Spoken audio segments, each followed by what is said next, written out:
ॾींहं जो फ़र्क़ु आहे। हाणे माण्हू चवनि था साईं सूमरा पठान जो ट्रेडिशनल फैमिलीज़ आहिनि सिंधी, हो पोइ ते हली वियूं आहिनि। त ॻाल्हि इहा मां त सियासत ॿ शयूं जी हूंदी आहिनि। जीअं ख़ादिम हुसैन सूमरो उन किताब जो उनवान कयो आहे, चयो आहे त इख़लाक़ ऐं किरदारु, इख़लाक़ ऐं किरदारु। असां पंहिंजो इख़लाक़ ऐं किरदारु मज़बूत रखियो आहे सूमरनि। हर फील्ड में अल्हम्दुलिल्लाह असां अॻिते आहियूं। पोइ सियासत खां असां पासीदा छो थिया आहियूं? अदा ॻाल्हि इहा हिकिड़ी त इस्टेब्लिशमेंट जी सियासत सॼी सिंध ते हावी आहे। उहा सियासत असां खां नथी थिए।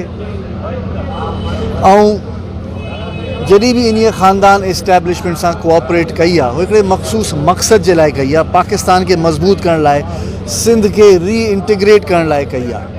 पर जीअं तव्हां ॾिसंदव हाजी मौला बख़्श सूमरे साहब वारी किताब में, शहीद अला बख़्श सूमरे साहब वारी स्ट्रगल में, असां हमेशह चयो आहे त सिंध हिस्टोरिकली सिंध जी हिकिड़ी जाइ आहे। तव्हां सिंध खे इस्टेब्लिशमेंट जे थ्रू कंट्रोल नथा करे सघो। सिंध खे तव्हां मज़बूत कयो, सिंध खे तव्हां कमज़ोर न कयो। हाणे सूमरा ख़ानदान जी शिनाख़्त शिकारपुर सां आहे, पर सियासत में असां कुझु पासीदो वठियो आहे। इन जो मतिलबु इहो न आहे त असां सिंध खे छॾियो आहे। असांजा स्कूल्स, असांजा हस्पताल, असांजा लॉ कॉलेजिस आवाम जी ख़िदमत ॾींहं राति करनि था। असांजा आई कैम्प्स, डायबिटी इंस्टीट्यूशन्स एट्सेट्रा एट्सेट्रा। कुझु माण्हुनि जी चाहत आहे त हाणे वरी असां पाण खे सिंध जी सियासत में या शिकारपुर जी सियासत में वरी अचूं, उन ते गौर फ़िक्र कयूं था। पोएं हफ़्ते हमीद सूमरो साहब, जेके असां पंहिंजो वॾो बि सम्झंदा आहियूं, रहीम बख़्श साहब मरहूम जो फ़र्ज़ंद आहे, उन सां बि गॾु असां वेठा आहियूं ऐं डिस्कशन्स कयूं आहिनि। सो लेट्स सी अॻिते छा थो थिए।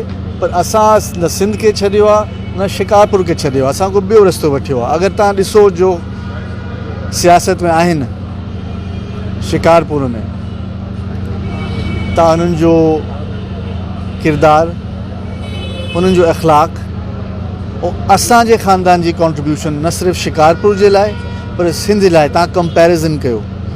शिकारपुर जी law and order situation, Shikarpur जी बेरोज़गारी, शिकारपुर जो म्यूनिसिपल फंक्शन्स, शिकारपुर जा कब्ज़ा, तव्हां असां सूमरनि खे त नथा ब्लेम करे सघो। असांखे त तव्हां सिर्फ़ु इन ॻाल्हि ते तव्हां कसूरवार ठहिराए सघो था त तव्हां अॻिते छो नथा अचो।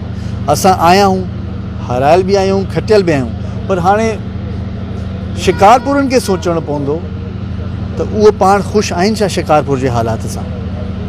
ऐं जनरली सिंध वारनि खे, सिंध जी आवाम खे सोचणो पवंदो त जो हिते हावी आहिनि 25 साल खां, जंहिंमें मां सम्झां थो सिंध जो सॼी फेडरेशन में अॻिते हूंदो तालीम में, हाणे लास्ट आहे, बलोचिस्तान खां बि पोइते आहे। सिंध जी आवाम खे सोचणो पवंदो त कुझु असां चेंजिस खणी अचूं या इहो ई सिस्टम हले। कॉन्ट्रीब्यूशन सभिनी जी थींदी आहे। Thank U.